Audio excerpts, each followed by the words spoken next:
you want to take the person that is perfect, but maybe you should evaluate, maybe you should try the person that has potential, because they bring something that you just don't have in your room. They're offering a color you don't have on your palette. You know what I mean?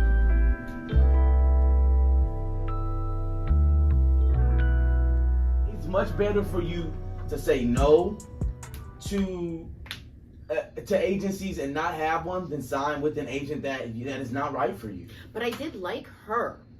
Like, the vibes were good. And I think that she would try very, very hard for me, but she's not that I think she has low reach, but I don't think it's that. She also has no people of color. Like, not just like no women, no people. She has such a small roster. It definitely seems like the black women are having a much harder, they're having a much harder time with the industry. Much harder time. Is that your experience? Do you think that? Do you see that? I definitely do see that, even because when I look at people's rosters, like someone I just messaged today has two black women, one South Asian woman, and that's it. Yeah, I think that's it. But they got 3, 4, 5 black dudes. Yeah, we definitely, because it even seems here that the black stories that are going on are about the black male experience, not about the black female experience. It's also, yes, I'm American as well, and I feel like that is one caveat. And then there is the thing of, like, Jamal just told me that Fat Ham and that show that's going to be at the Globe were cast with all black British people, and they're both American shows. Can we be mad at that? Yes. Oh, because we're in their country. I mean, they're trying to cast their people, and if it's not work, it's already not a lot of work for them. So when it comes work that they can do, I feel like, okay. Oh, you mean the black British? Can we be mad at that? I think we wouldn't. No, yes, we can, because they come to our country and take our jobs. But those are the American producers. That's so. So I'm saying it's not. So can we be mad at the producers? Huh? Get out your shit. I don't know. Yeah, I don't. It is kind of crazy. It is kind of crazy. It is kind of crazy, but it seems like do you think that the industry here, department, has been accounting for the fact that black women probably have unique needs when it comes to finding industry representation? I haven't seen that in like any way that they're like pitching us, or not even the way that they're pitching us, but in the way that they prep us.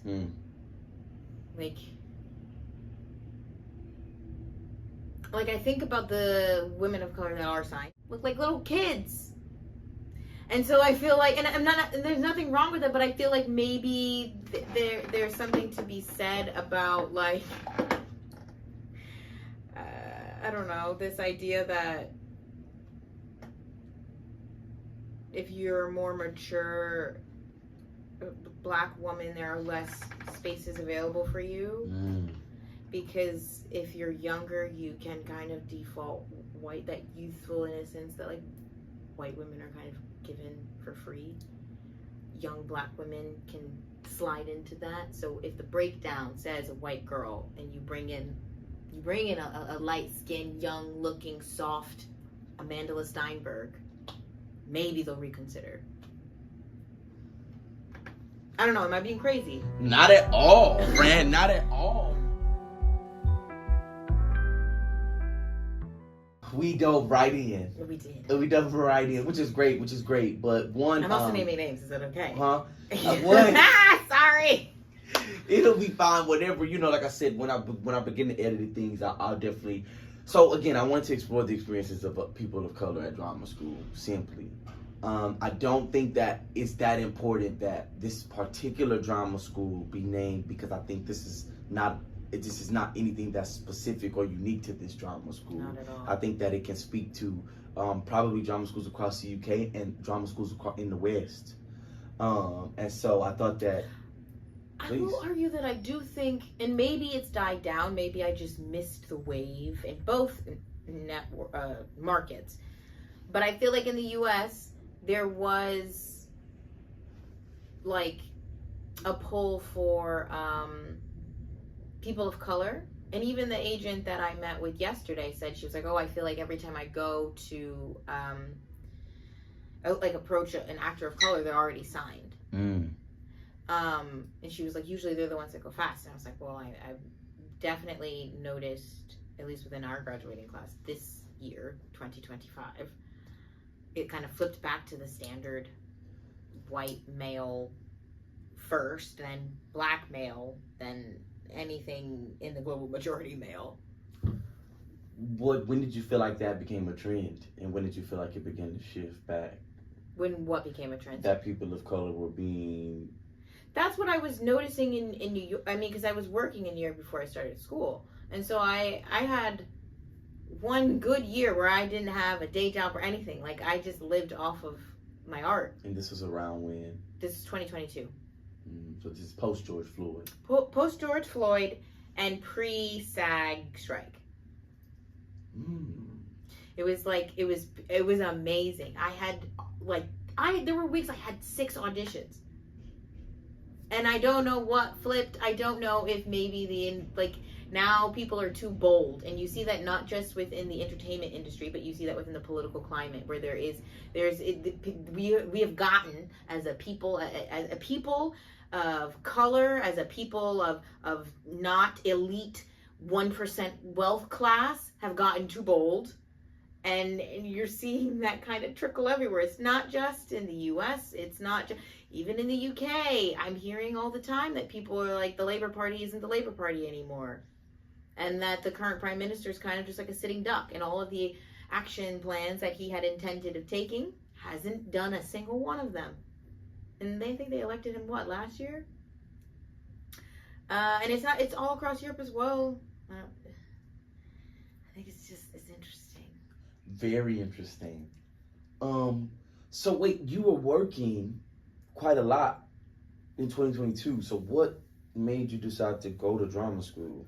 It was a combination of the strike, and I kind of felt like I was going like this, around a circle. I was moving, but I wasn't penetrating some sort of like inner field of the industry that I wanted.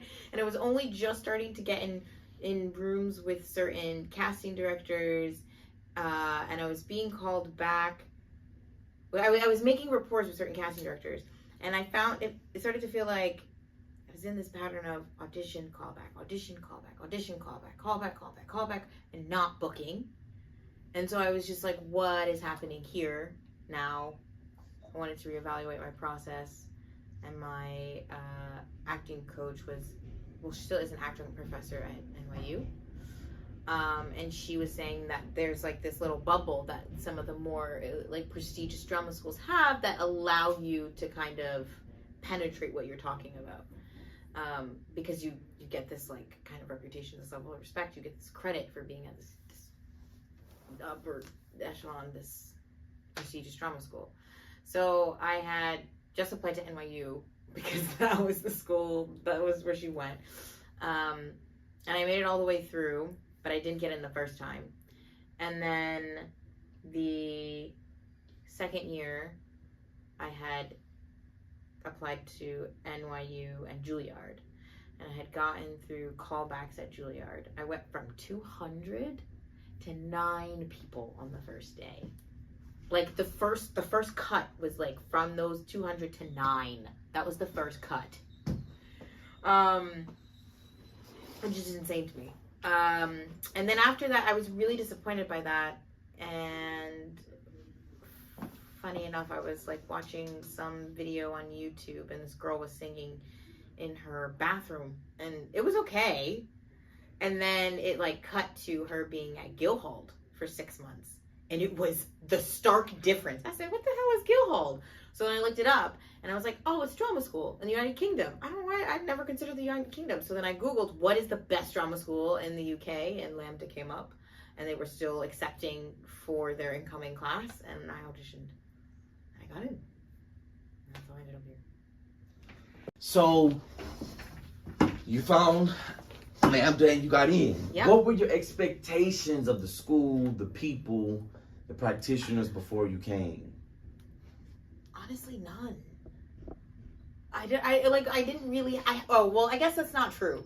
I didn't have detailed expectations, but I had the expectation that I was going to be in a room in classes with other people that were just as eager and serious about it, like, you know, an actor, not just like, I want to be famous or I want to make money, but people that are like annoying about it, nerds about the craft. So that was my expectation. I will say that was fulfilled. I will say our cohort, bunch of nerds. And it's deeply satisfying. And I definitely thought, because of the way that the school advertises itself, that very specified curriculum, which I will say to a degree, I feel like as a cohort, our curriculum had a lot of specificity, but I feel like individuals we did not. I would say on a scale of 1 to 10, how I felt the curriculum served me as an individual actor, as Bree, as opposed to just Bree in this 2025 graduating class. Maybe 6, maybe 7. So you feel like the curriculum lacks specificity? To each individual actor. I think it has specificity to its cohort, like to each graduating class. But I don't know if it has specificity to the individual actors in that cohort. If I can ask, please. And I know that we're talking about it in a general sense, but specifically with this institution, I only see that specificity offered to 2 degrees anyway, to the master's degree for the professional acting and the BA honors degree. I don't really see that specificity offered to individual cohorts, like the ensemble that is coming in with any other degree course. You know, like, they are, like, for example, they're getting rid of collab, or how last year we were the one graduating class in almost like Lambda's history to not do booths, and now they brought booths back. So it's like they're tailoring to who they have, and they're trying new things with each class, but I don't see that they're doing that with each actor. Do you think they have the capacity to do that? I think that they don't, because it's too many students. I think when you look at the drama institutions in the U.S., NYU has 16 to 18. They won't accept more than 18. I think Yale used to be 9, and now it's 18. Juilliard has 18 across their master's and bachelor's. So it's actually only 9 in each degree. I'm trying to think of other institutions that I know what their class sizes are, but they're usually smaller. And ours started off at 34 and has now gone to 30. And even though we've only ever been in like our classes with 15 or 16 students, it's still in the room, right? In the classroom, it feels intimate.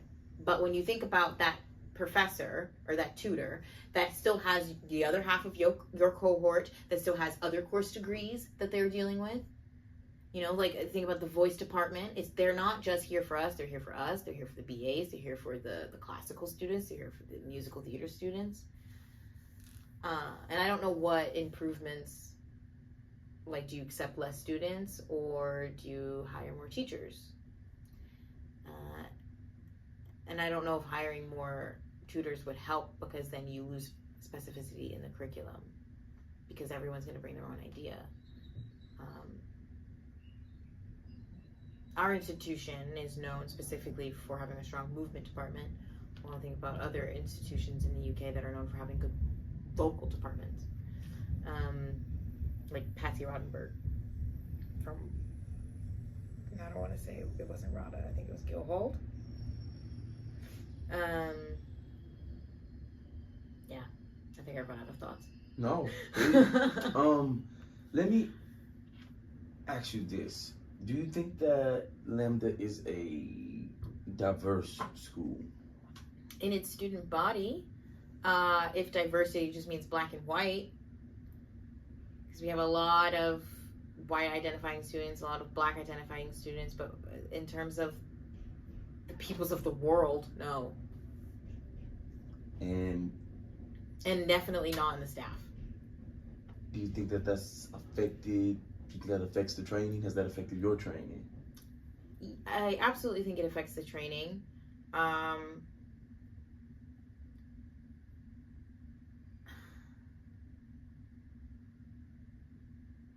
It has affected my training in the way that I don't always feel like I can be 100% honest. So I'll think about doing Joe Turner's Come and Gone. In the school feeling really proud about its ability to do this show and to bring in an American director in order to do this show. And when, sorry, my brain just went somewhere else, where almost every change that we have had as a society has come back down to money, right? This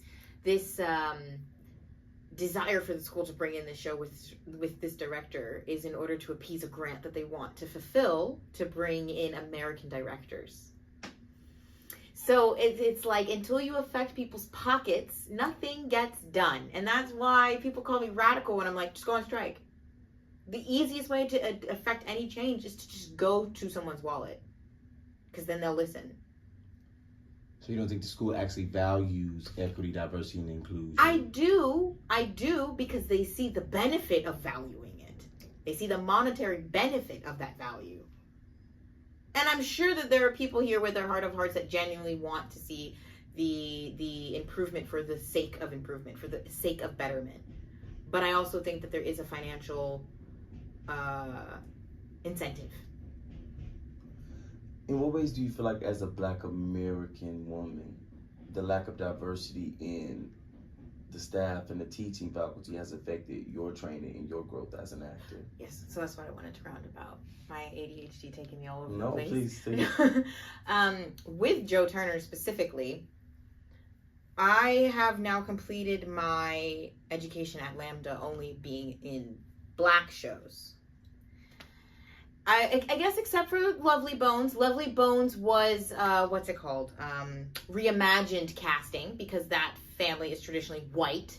And while we did discuss the nuance of, now that we are a Black family, and this is a little girl in a predominantly white suburban neighborhood or the only Black family in their neighborhood, like, we had to reimagine the story that way. But every other show that I have done, that's a part of the storytelling. Like, they are Black intentionally, and it's a part of their very nuanced experience. I knew that I was going to be in Joe Turner, and I knew I was going to have a bulkier role. I wouldn't say I was a lead, because my character didn't have an arc, but I spent a lot of time on stage. I spoke quite often. And I was asked multiple times about my comfortability with being in that role. And if I had been honest and said, I think maybe I want to explore another story, I knew that would come at the sacrifice of me being able to have a chunky role. And so I had to compromise my ego. Do I just want a chunky role for my ego? And it was like, no, I really wanted to invest in a character. And even still, being in Joe Turner, there was only but so much. I had to embellish a lot because of the way that August Wilson has decided to write his female characters.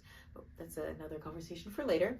But I just having to compromise my artistic integrity and the pressure of having to keep saying that I felt okay about taking that role, and I felt okay to be in the Black play, knowing that it probably came as a result of me speaking my mind earlier about other things that were absent in those other experiences. Which is why that experience, normally I would have said something about what I felt the director's absence in guidance throughout that process, throughout that rehearsal process, not really being as invested as I felt maybe it should have been, a very hands-off approach. why I didn't say anything, why I didn't come to the meetings, because I was just kind of felt like I was stuck between a rock and a hard place. I was like, I don't want to be the problem child again. I don't want to be in the problem show again, because I'm pointing out the discrepancies that I'm seeing. I can't remember that phrasing.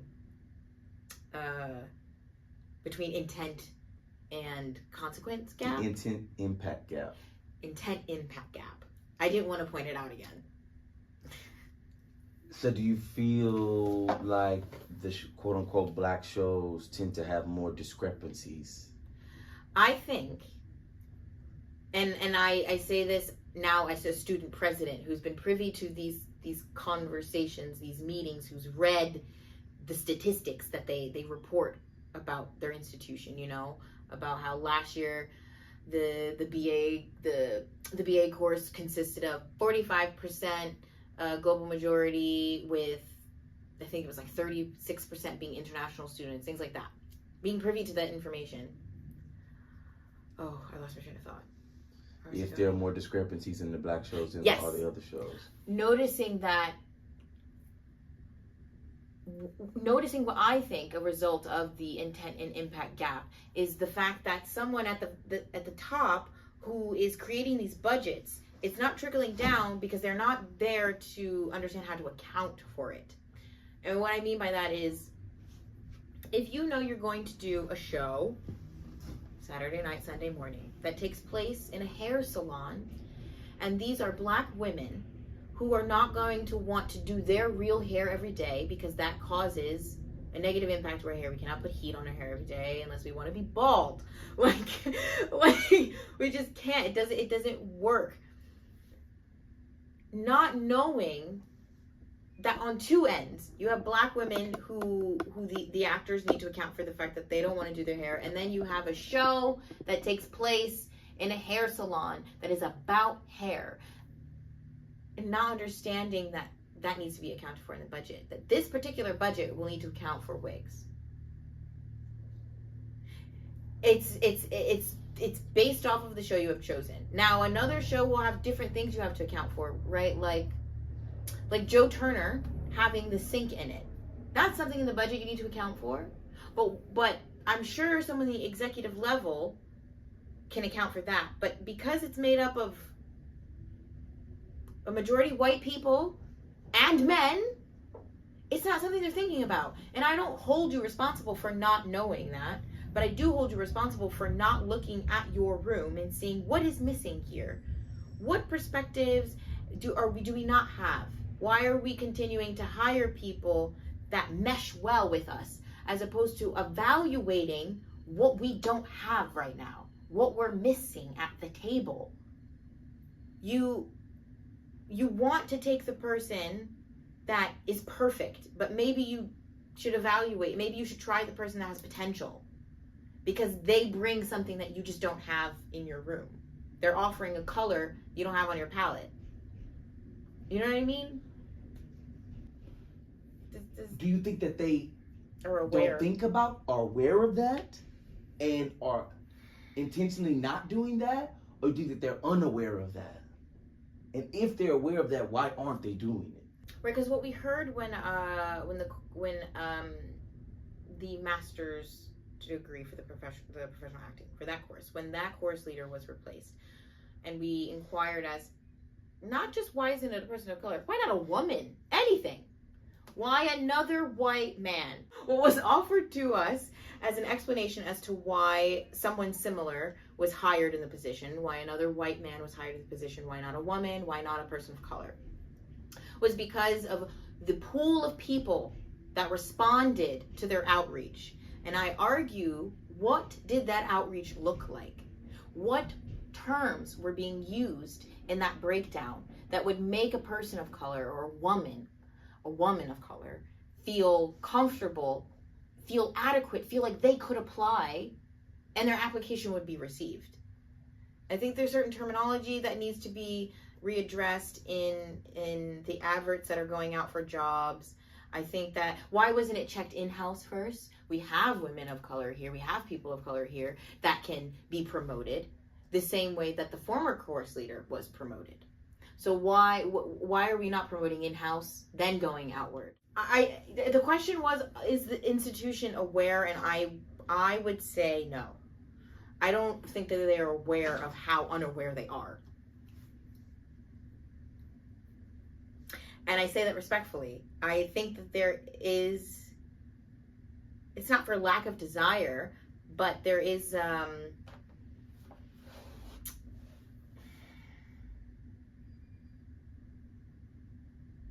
maybe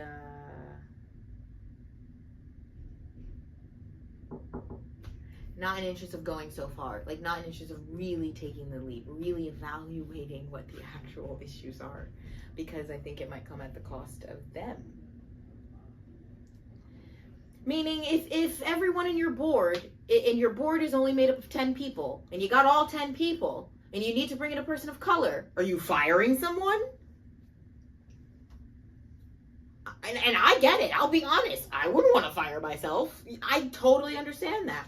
But like, it does come to the detriment. And I think that if you're willing to change the institution and make money off of those people of color, why are you not willing to sacrifice your own money to benefit those people of color that you're bringing in? You know, like some people on those boards, how long have you been there? Can you take some time away? Can you take a year away and bring in somebody else to help just restructure the system? I don't know. Would you encourage a young black woman from where you are to come to this drama school?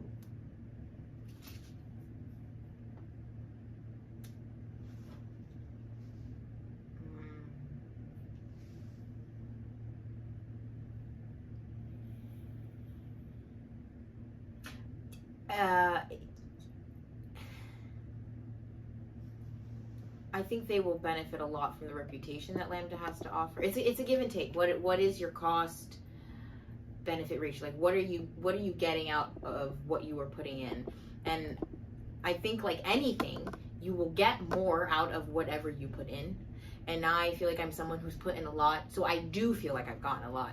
So that's why that question, when you asked earlier about like, do I feel like it's come to the detriment of my education at Lambda, the answer is no. But I also think I've made a lot of fuss, and I've created I am not the person that you can do that to, so then I don't get it.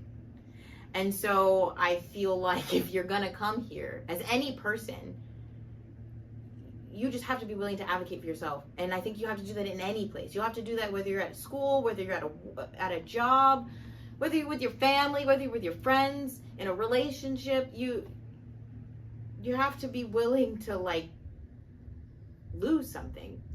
You can't be so afraid of losing the thing. And I think what I see a lot of people here forget is that this is your bill. This is your bill. At the end of the day, this very hard institution to get into did accept you. And so now you feel like you owe them something. But at the end of the day, you still have to pay. They accepted you, and then they said, pay me. So they are now your bill. What are you getting out of what you paid for? So would I tell someone to come here? Yes. But make sure that you are getting what you paid for.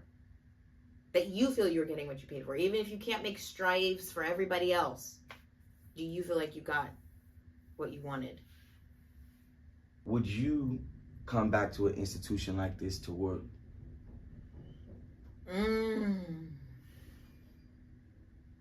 Right now, no, because my ego wants to be an actress. But yeah, I would. I say that very dauntingly, knowing that it'd be a lot. Knowing who I am and how passionate I am and how much I'm a stickler for justice and standing up for people, and I will be your bad guy in defense of other people.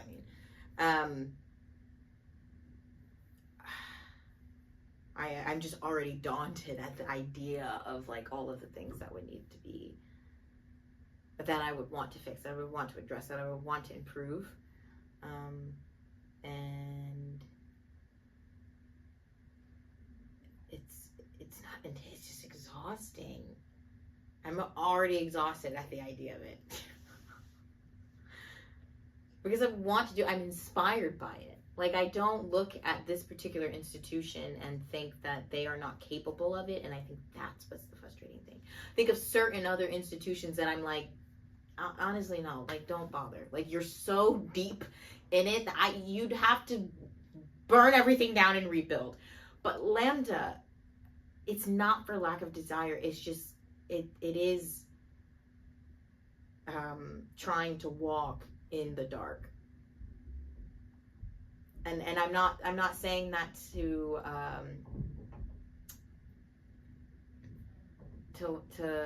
what's the word, to like evade responsibility, but just I do see them sitting uncomfortably listening. You know, when we complain, they listen. When we create commotion, they witness.